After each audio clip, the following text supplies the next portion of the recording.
Enostavno, moje prve besede bi šle za današnjo tekmo, ki jo verjetno ne bi mogli odigrati za naše vzdrževalce, ki so se trudili že od ranega jutra, da so omogočili to tekmo. Nadaljevanje, da smo izpolnili cilj, zasluge seveda igralcem, ki v prvi vrsti so neverjetno kvaliteto tako na igrišču kot mentalno in kot osebnosti, ena zdrava skupina igralcev, ki nam je prinesla ta rezultat, ob pomoči seveda vseh trenerjev, celotnega vodstva, pisarn, vsi, ki so vezani tako ali drugače na naš klub in pa navijačem, ki so v nekih momentih tudi pokazali, da smo z te plati tudi lahko močni. V glavnem,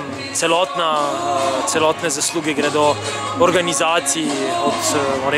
prvih na igrišču do tistih zadnjih in se prav vsem bi rad zahvalil za ta rezultat. Čaka nas še ena tekma, ki jo bomo na vso moč probali dobiti, ampak v tem momentu je srce polno, ker smo izpolnili osnovni cilj kluba, preživeli mnogo težav, problemov, pa vendarle potrdili to zadevo na igrišču.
Končana je današnja tekma, zmago Domžal 4-0.